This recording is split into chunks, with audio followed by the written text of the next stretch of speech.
Hello and welcome to another episode of the Magic Minute.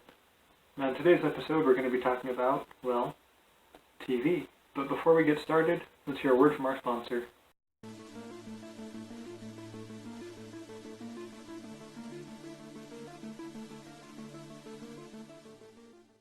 Now today we're not only going to be talking about TV, but specifically magic portrayed on TV. The magicians have been on TV for a very long time. I forgot to do any research on the subject. But one of the most popular shows, one of my favorites even, is Fool Us with Penn and Teller. What that show is they invite magicians up on their stage, their own personal stage, and the magicians get a chance to perform a trick that they think might fool Penn and Teller. Most of the tricks don't fool them, but I think it's one in every episode does. At the end of each episode, Penn and Teller go up on stage and perform one of their own famous illusions. I don't think I'd ever try to fool them if I ever got on the show. I'd just go to get more Instagram followers or something, more YouTube subscribers. Another show that's less popular is called Street Magic. I forget what channel that's on. But it showcases a lot of magicians performing for people out on the streets. That's via Street Magic. And I will cover Street Magic in the future episode, don't worry about that. But it's a really neat show that I'd love to be a part of. The only problem is I don't live in like California or Florida or wherever they film. Now I actually have been on TV before. The local news station was holding a contest called Talented Teens. I submitted a magic trick, which we can show a clip of right here. Now I'm actually going to have you think of a number between 10 and 20, and then say it Okay. nice and loud for everyone to hear. 19. 19, excellent. 1, 2, 3, 4, 5, 6, 7, 8, and you can hum along if you don't know the words.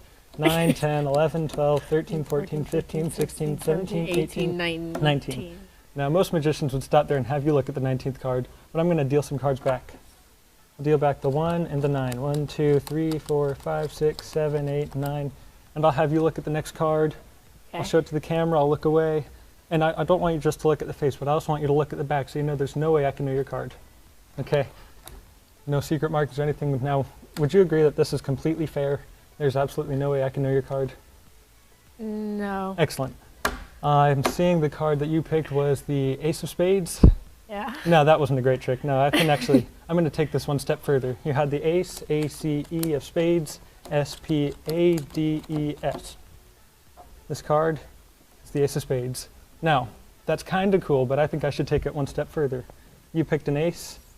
Over here we have the other 3 aces. You picked the Ace of Spades. Over here we have the next 5 spades. It was apparently good enough for me to get on the show. I had an interview, and it was my first time being in front of a camera, so it was painfully awkward. Not that this is any better. But I managed to shake my hands through an entire trick. I'm really hoping to get on TV again because it's so much fun. And yeah. No, Esther, come here. Esther, get down. Get down. Good girl. Not all magicians on TV are good. There's one show where Will Arnett plays a magician. What is that called? What is that show called? Not Parks and Rec, it's the other one. I didn't watch it, that's why I don't remember the name. But Will Arnett plays a magician, and I've heard that he's not the best at it. Other magicians like Chris Angel, he's a good magician, don't get me wrong, but he's not the dull, monotonous, no jokes, no laughter, creepy stalker vibe. I don't like that sort of thing. Now there are some good TV shows about magic, but there's also some good movies about magic. For example, and also, of course, the first Now You See Me was better than the second one by far. God, the disc was still in there. In this visually spectacular blend of astonishing illusions and exhilarating action from director Louis Leterrier, or however you say his name, 4 talented magicians mesmerize an international audience with a series of bold and original heists, all the while pursuing a hidden agenda that has the FBI and Interpol scrambling to anticipate their next move. Some people will hate on this movie, but I think they did a great job with it. I don't even care that they revealed some illusions. I think the best part about this movie is that they use practical effects. A lot of movies, such as The Prestige, which is also a great one, use special effects. Now You See Me, while it does use a lot of special effects that have been added in afterward, they use a lot of practical effects too. I think one of the things that I would really love to do with my career is to become a magic consultant, which is the one who teaches the actors how to do the tricks. If you look at some of the behind the scenes for the Now You See Me movies, you can see some of the training that went into those movies. Check it out, the sleeve for Now You See Me 2, and it's one of those holographic screens. If you look at it one way, you see the 4 horsemen, You look at it the next way, you turn it, and then you see a flurry of cards, and the third and final screen is completely blank. Now, throughout the years, I've been trying to get myself back on TV. I've talked about the Talented Teens interview, but I've also been trying to get onto America's Got Talent for the past, 4 years, 5 years. For the first couple of tries, I was just going as myself, but then I think last year I tried as the old chat. I don't know what to do next year. Leave a comment below if you want to see either me or the old chap on America's Got Talent, and I will audition probably. I'm going to go ahead and cut this video a little short just because I don't have a whole lot to talk about. But what I will do now is a rope trick, because that's the theme of the month, is ropes.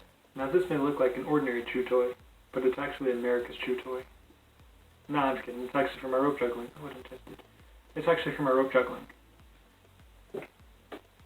Now, let me give you...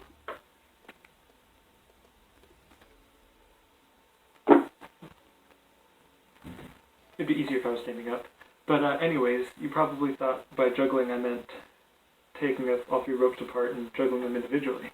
But I can't do that. And no, it's not because that I'm bad at juggling. It's actually because it's all just one long piece of rope. Now you're probably staring at the screen thinking, what on earth is this loser talking about? They're clearly 3 different ropes tied together. But no, they are not. It's just one long piece of rope.